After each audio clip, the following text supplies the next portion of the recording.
Bemcast é um oferecimento de Clínica Pulsos, Grupo Imuno BR.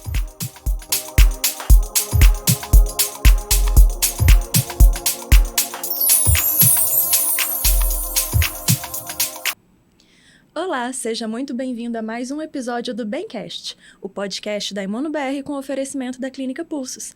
Esse é um espaço pensado com muito carinho para trazer informações de forma prática, clara e sem tabu, para quem tem doenças reumáticas, autoimunes ou se interessa por saúde e bem-estar.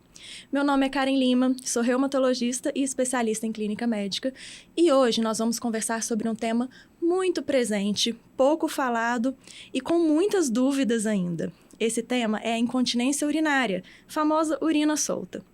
Para essa conversa, eu trouxe uma convidada muito especial, Ingrid Zogby. A Ingrid, ela é fisioterapeuta, formada pela Universidade São Lucas, em Rondônia, pós-graduada em fisioterapia de uroginecologia e obstetrícia e em saúde do idoso pela Faculdade de Ciências Médicas de Minas Gerais e especialista em fisioterapia da mulher. Bem-vinda, Ingrid. Muito obrigada, Karen. Primeiro, muito obrigada pelo convite. É sempre muito bom poder falar de um tema que é extremamente comum, e pouco conhecido em termos de tratamento e causa e em quem acontece, por que acontece. Então, é sempre muito bom poder ter um espaço para falar sobre isso aqui. Acho que quanto mais a gente falar, mais a gente leva as informações para as pessoas para conseguirem procurar as pessoas certas para tratar também, né, Ingrid? Com certeza. Falando especificamente sobre a incontinência urinária, hoje a gente sabe que a primeira linha de tratamento, de acordo com as orientações mundiais, os guidelines mundiais, é a primeira linha, a fisioterapia pélvica, né? Sim. Agora, é claro que quando a gente vê que o paciente não está evoluindo, aí a gente precisa investigar melhor, e verificar se realmente não é o caso de fazer um procedimento mais invasivo, uma cirurgia, né? Aí sim a gente faz o encaminhamento para o médico, geralmente uroginecologista, ginecologista, né? E aí, falando um pouquinho que as pessoas, ficam assim, nossa, mas eu perco urina quando eu espirro, eu perco urina quando eu tusso.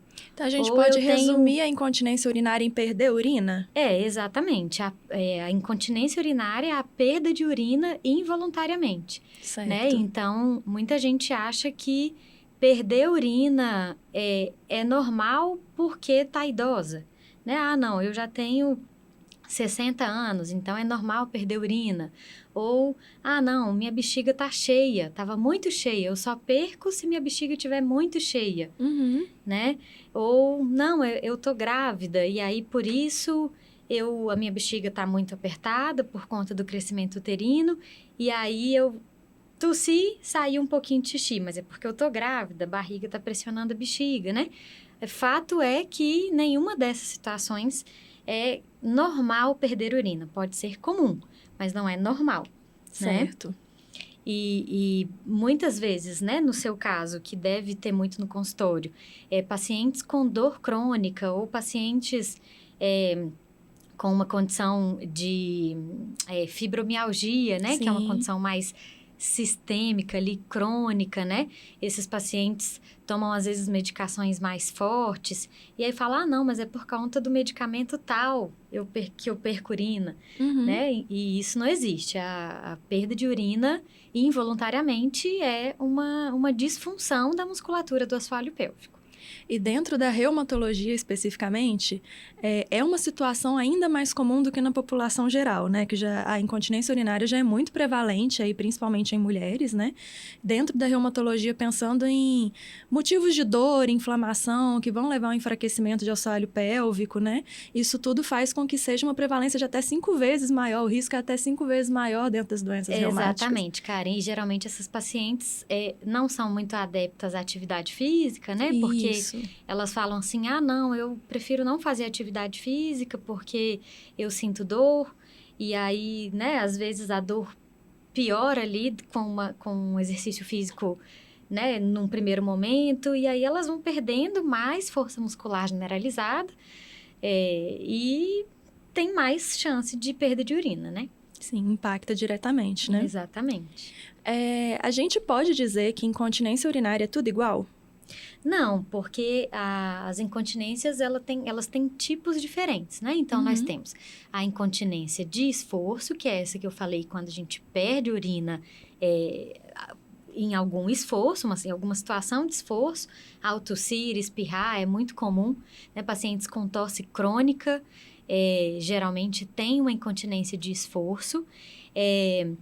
Tem também a bexiga hiperativa, ou uma hiperatividade da musculatura detrusora, que é a bexiga, A própria né? bexiga, né? Isso. E aí também pode né, estar relacionada com a bexiga neurogênica, já em pacientes com problemas neurológicos. E a incontinência mista, né? Esses são os tipos mais, assim, comuns, né? A incontinência mista é ali a mistura da bexiga hiperativa com a incontinência de esforço, né? Então, essa paciente tem uma urgência de ir ao banheiro, mas nem sempre ela perde urina. Às vezes ela perde, às vezes não, mas é considerado, mesmo se ela não perder urina, é considerado uma disfunção, uma alteração, né? Só por ela ter essa urgência, essa vontade imperiosa ali de ir ao banheiro, e junto com a incontinência de esforço, né? Que é por espirro, tosse, principalmente. Esforços em geral, que aumenta ali a pressão da barriga, né? Que Isso, pode exatamente. levar. Quando a gente tem aumento de pressão intraabdominal. Então, mulheres mais jovens a gente vê mais, mas na academia, quando vai fazer, às vezes, um polichinelo ou um abdominal mais intenso, às vezes até num agachamento, a gente tem visto, inclusive, em mulheres atletas, né? Mulheres mais jovens, atletas mesmo, até profissionais, um índice alto de perda de urina aí hoje. Entendi. Bom, então, falando um pouquinho sobre mitos, sobre dúvidas, né? Assuntos que podem ser trazidos como dúvida dos pacientes mesmo no consultório, eu separei algumas questões aqui pra gente conversar um pouquinho. Sim, tá claro. bom? Alguns você já até falou, né? Mas trazendo aqui uma dúvida muito comum. Perder urina no pós-parto imediato é normal para a mulher? Não é normal, mas é comum. A gente trabalha durante a gestação, durante o pré-natal, o fortalecimento, a coordenação motora, a sensibilidade, a consciência ali dessa musculatura do assoalho pélvico, para que essa mulher não tenha esse tipo de disfunção no pós-parto.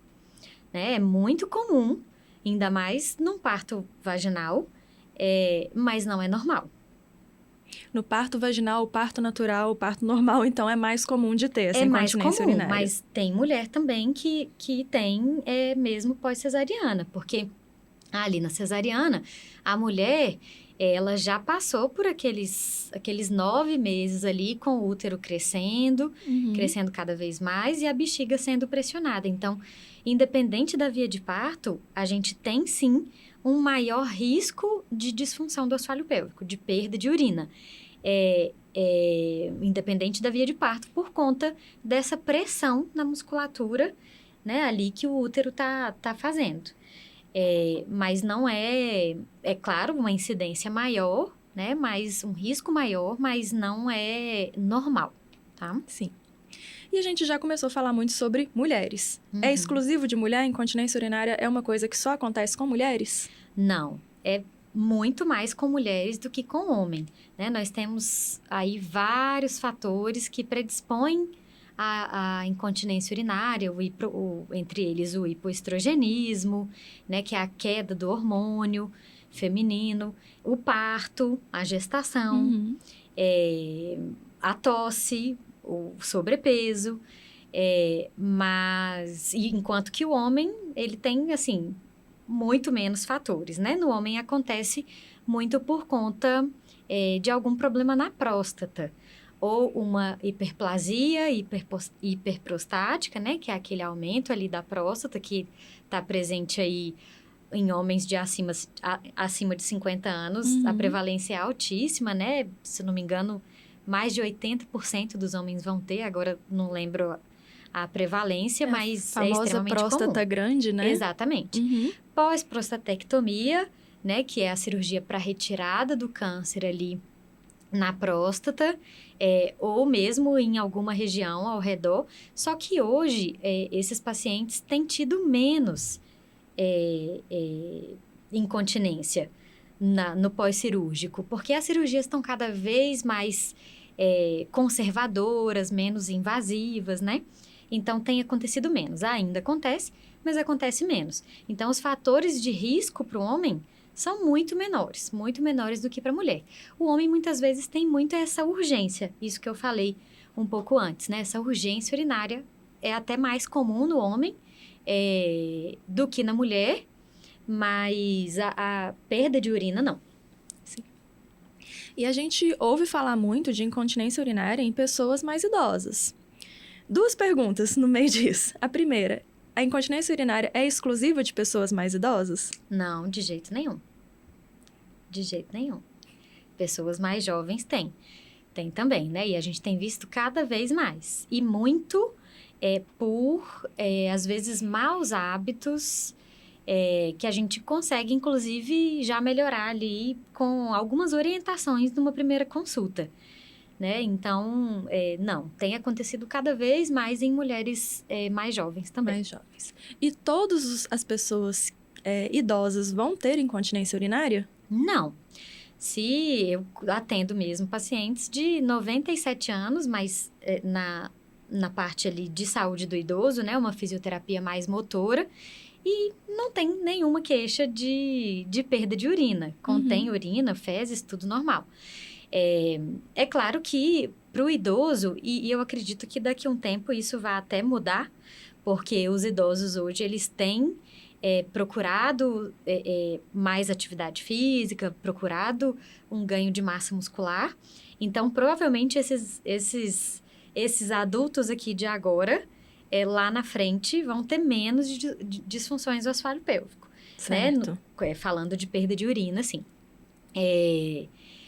Mas, realmente, antigamente, que aí, no caso, são os idosos de hoje, é muito comum, porque essa prática de exercício físico, isso tem crescido muito de uns tempos para cá, né? Então, assim, os idosos hoje, eles ainda estão com pouca consciência, principalmente as mulheres, dessa musculatura específica do assoalho pélvico, porque é uma musculatura que nunca foi falada, né? A gente agora se interessa mais por isso.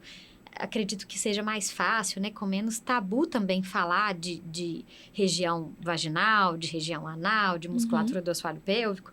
E antes, não. Isso era, né, uma coisa mais fechada ali. Nem o próprio médico, às vezes, abordava isso com a paciente, né? Então, o desconhecimento, consequentemente, né? Muitas pacientes nem comentavam com o médico, nem comentam com o médico. Sim. Né? Assim, não, isso é normal.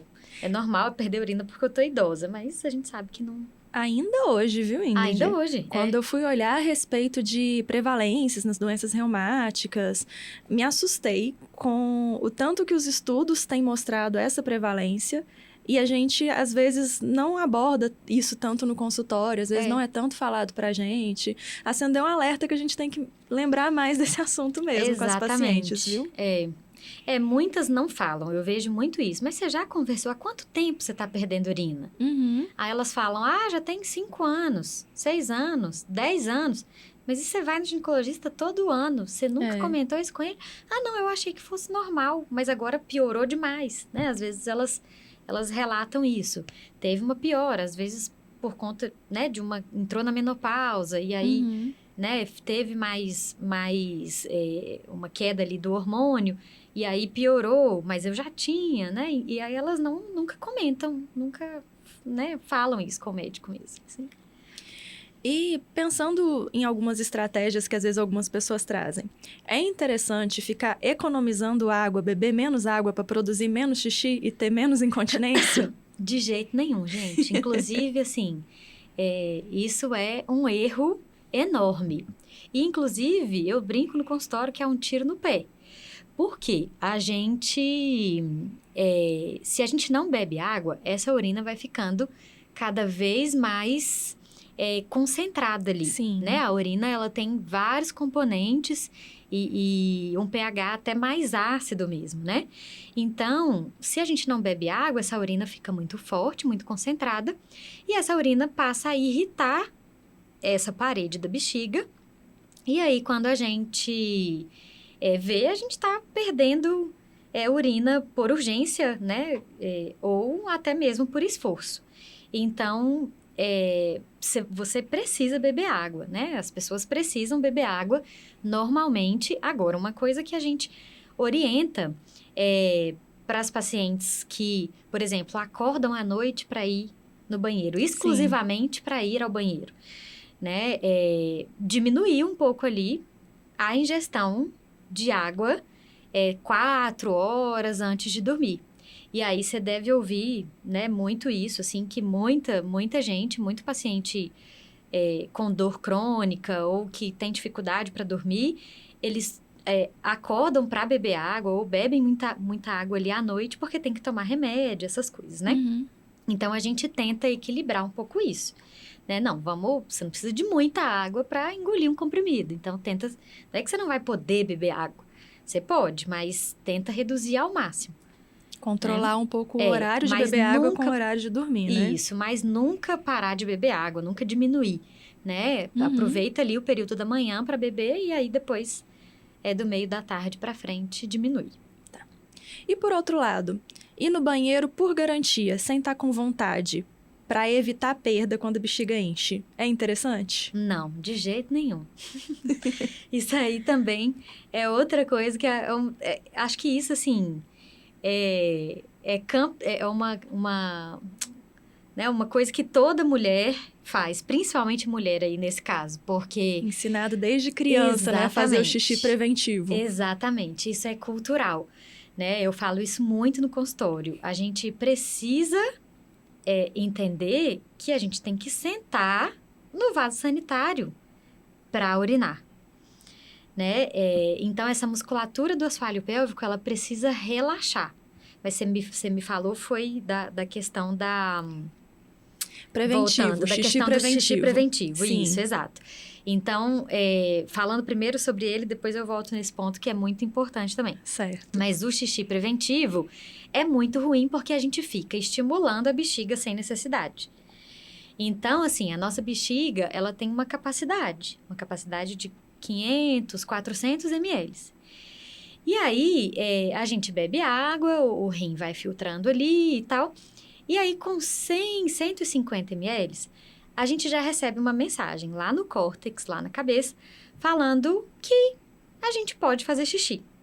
Certo. Só que se a gente vai nesse primeiro desejo, nessa primeira vontade, a bexiga vai e contrai, o xixi sai. Daqui meia hora, eu falo, eu vou sair, mas eu não quero ir no banheiro, não, lá na rua. Eu quero fazer xixi antes de sair de casa. Aí você nem tá com vontade, você estimula essa bexiga de novo, aí o músculo contrai de novo, sem necessidade. Então, nem deu tempo da bexiga encher um pouco, e aí você já foi lá e contraiu de novo. O que isso ocasiona a longo prazo? Uma urgência miccional. Entendi. E quando piora um pouquinho, uma urge-incontinência, né? Que é a urgência seguida da perda de urina. É como se fosse acostumando a bexiga a ter uma menor capacidade. Você mal educa ela, né? Entendi. Você deixa ela mal educada. Isso acontece também, inclusive, com o intestino.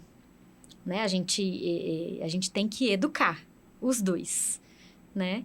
E aí, fazendo um link com relação a esse mau hábito, né, do xixi preventivo, a gente, ainda mais mulher, tem muito essa cultura, porque a gente evita ir ao banheiro na rua. Sim. A gente evita sentar no vaso sanitário, né? E aí, que é um outro problema também, porque essa musculatura não relaxa, a gente fica com o resto de xixi ali na bexiga, e isso pode piorar ou ocasionar uma infecção de urina, para quem já tem aquela infecção de urina de repetição, né? Então, assim, São alguns hábitos. O hábito né, de fazer o xixi agachado, então, que você está falando, que seria mais problemático. Ali se equilibrando, né? Tentando equilibrar Aquela sem encostar num vaso que a gente não tem muita certeza da procedência. Exato. Eu falo isso muito com os pacientes. Gente, a não ser que vocês estejam num banheiro químico de carnaval, Sim. não tem problema sentar no vaso sanitário. Né? A gente não pega nada pela coxa, né? Nenhuma doença pela coxa, encostando a coxa, né? É muito mais perigoso ali você sentar num vaso sanitário que não deram descarga, que tem um pouco de urina, e aí essa urina respingar ali na região da vulva, e aí sim, né, pode acontecer uma infecção, do que você sentar ali no vaso sanitário, fazer o xixi, depois, né? Ou, então, hoje todo mundo anda com álcool gel na mão, né? Depois da pandemia, álcool gel para mão. Ali passa ou cobre, né, o vaso sanitário e senta, né? É muito melhor. Ou seja, vamos todo mundo sentar para fazer o xixi, né? Exatamente. Melhor. E sem ficar fazendo xixi preventivo antes de sair de casa. E do outro lado, deixar a bexiga cheia, ficar segurando o xixi, isso pode acarretar algum tipo de problema? Também. Aí é o oposto disso que eu estava explicando antes, né? Se a gente ficar adiando mais do que 3 horas essa ida ao banheiro para urinar, é muito ruim também. Porque aí essa conexão bexiga-córtex, né? Bexiga-cérebro, vai se perdendo. Aí também ela passa a entender, a bexiga, que você não precisa ir, que tá tudo bem. E aí você vai acumulando bexiga, acumulando xixi. E aí chega uma hora que você pode ter até uma incontinência, que é um tipo que eu não falei aqui porque é pouco comum, mas por transbordamento, né? Muito que bem. E aí, Ingrid, mais cedo, você até falou que está sendo cada vez mais comum a incontinência, às vezes sendo vista em mulheres mais jovens, fazendo academia, agachamento. Isso significa que fazer academia piora a incontinência? É ruim para a incontinência? Não, de jeito nenhum. É claro que com pacientes que já têm essa queixa, a gente precisa evitar, num momento inicial ali do acompanhamento, do tratamento, a gente precisa evitar alguns exercícios de aumento de pressão na barriga. Isso só enquanto a mulher não consegue conter esse aumento de pressão, né? No consultório a gente dá algumas orientações e faz, inclusive, alguns testes com a paciente fazendo uns saltos, uns agachamentos, para ver se ela já consegue conter. Né? Mas isso a gente tem que ir evoluindo e que trabalhar aí ao longo do tratamento, né? A gente nunca contraindica exercício físico, nunca, a gente só precisa adaptar. Muito bem. E qual que é a relação da incontinência urinária com o café, Ingrid? Esse é um assunto polêmico para mineiro. Verdade, é verdade. Então, o café ou qualquer bebida estimulante, chás, bebidas gaseificadas, ou frutas cítricas, estimulam mais essa bexiga. Então, ele está mais relacionado, isso quando é em grandes quantidades, ele está mais relacionado com essa bexiga hiperativa, né? Ele faz com que a bexiga se contraia mais vezes e aí a gente acaba tendo mais vontade de urinar. E uma dúvida, que às vezes a gente ouve falar que enquanto você está fazendo xixi, é interessante ficar interrompendo o jato do xixi para treinar musculatura. Verdade isso? Não, de jeito Verdade nenhum. Esse bilhete? Pelo contrário, isso aí é até prejudicial para o assoalho pélvico. Né? Volta naquilo que eu falei lá de ficar retendo urina ali naquela bexiga. Né? Uma coisa é você fazer isso ali, deixa eu ver se eu estou conseguindo contrair a musculatura do assoalho pélvico. Tudo bem, não faz mal você fazer isso uma vez ali. Agora, ficar prendendo e segurando o xixi durante o processo de micção, pensa, o músculo não vai entender nada. Ele fala, uma hora eu estou precisando relaxar, outra hora estão pedindo para eu contrair. Né? Ele não entende nada. Então, isso é errado. De jeito nenhum, né? Quando for sentar para urinar, realmente senta, respira, relaxa a musculatura do assoalho pélvico e esvazia direito essa bexiga. Deixa fluir, né? Exatamente. E com calma, né? Hoje a gente tende a sentar, ir ao banheiro muito rápido e você já tá mexendo no celular e pensando lá em outra coisa. Então, assim, a gente precisa ter mais atenção a esse momento, né? Ainda Ótimo. mais quem já tem queixas. Muito bem. E assim, a gente já sabe hoje em dia que a primeira linha de tratamento para incontinência urinária é a fisioterapia pélvica. Mas uma curiosidade que muita gente tem, e eu também, como é a fisioterapia pélvica? Então, isso aí é uma coisa também que muita gente se assusta. Hoje eu até ligo para a paciente antes dela ir para a primeira consulta e explico. Porque senão a pessoa fala assim, uai, mas eu nunca imaginei que fisioterapia fosse fazer palpação intravaginal, palpação vaginal, né? Nem sabia que fisioterapeuta mexia com isso, né? Mas a gente precisa, claro, em pacientes adultas, né? Que já tiveram, que têm vida sexual e... ou que não tem dor, né? Que aí já é uma outra situação, coisa. Né? Mas a gente precisa, para avaliar essa musculatura especificamente, a gente precisa fazer uma palpação intravaginal. Né? E aí eu vejo ali, através dessa palpação, as funções desse músculo, né? O tônus, que é o estado dele de contração. De tensão, isso. O relaxamento, a coordenação, né? Que é a capacidade dele contrair e relaxar de forma isolada, porque 30% das mulheres não sabem contrair de forma correta. Então, não adianta a gente pedir para uma pessoa fazendo pilates, fazer contrair e soltar, que ela vai estar tratando para incontinência urinária, né? Isso não existe. Então, eu preciso avaliar in loco essa musculatura de forma específica. Muito bem. E quanto tempo de fisioterapia pélvica eu esperaria ver uma melhora da incontinência? Depende muito de cada paciente e depende muito do tipo de incontinência. Por exemplo, isso que eu falei da bexiga hiperativa, dessa questão do sentar, do diminuir a cafeína, com uma sessão de orientação, a gente chama de educação em saúde e mudança de hábitos, a paciente já fala assim, nossa, a minha urgência já melhorou 90%. Né? Mas, geralmente, a gente encontra outras disfunções, outras coisas a serem tratadas na hora que a gente vai avaliar. Né? É raríssimo a paciente chegar só com queixa de urgência miccional. Sim. Né? Agora, pensando em fortalecimento da musculatura, quando a pessoa tem uma perda de urina que é pequena, não, é só quando eu tuço, né? Ou não, já escorreu urina quando eu espirrei, ou quando eu ri, escorreu urina pela minha perna, né? Aí já é uma situação mais grave. Se a musculatura está ali muito fraca, a gente precisa de mais tempo. Os estudos mostram, pensando em fisiologia mesmo do exercício, em ganho de força muscular, 3 meses. Mas a gente vê, assim, falando em número de sessões, a gente vê uma melhora em 5, 6 sessões. Muito e bom. Aí a gente já dá uma alta supervisionada, que a gente fala. Né? Essa paciente vai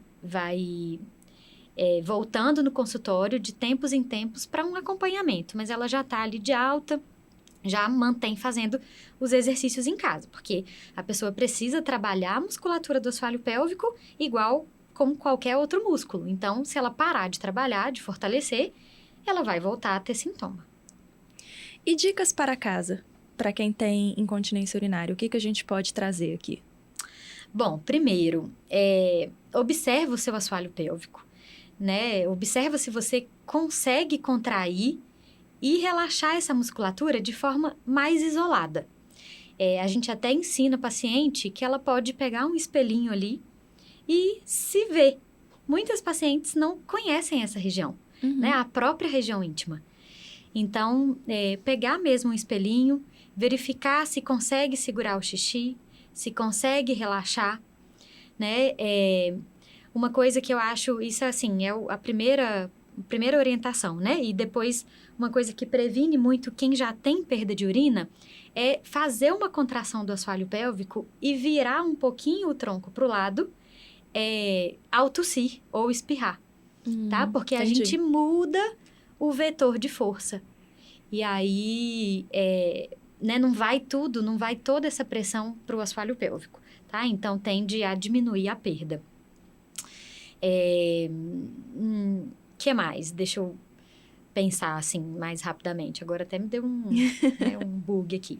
Mas eu acho que, em primeiro lugar, é se conhecer mesmo, né? E observar por que você está tendo essa perda, né? Se tem só uma perda de urina mesmo, ou se tem alguma outra coisa que a gente conversou aqui associada, né? E aí a gente já falou da questão, né, do café, de reduzir um pouquinho, né? Isso é para quem toma muito mesmo, né? Ali umas 4 xícaras no dia, tá? E lembrar que tem tratamento, né, Ingrid? Exato. Que não é necessário ficar sofrendo com isso, né? Exatamente. Pode procurar ajuda que a gente vê melhor, ou até cura em muitos casos, não é isso? Isso mesmo. Muito bem. Queria agradecer muito. Sua conversa foi muito legal, foi muito esclarecedora. É um tema que ainda tem muito tabu. Tenho certeza que tirou dúvida de muita gente que está ouvindo ou assistindo a gente. Tirou dúvida minha também, tá? Que bom. E terminamos mais um episódio do nosso Bemcast. Se você tem perda urinária, conhece alguém que tem perda urinária, compartilhe esse episódio. Lembra que incontinência urinária tem tratamento. Até o próximo Bemcast. Bemcast é um oferecimento de Clínica Pulsos, Grupo Imuno BR.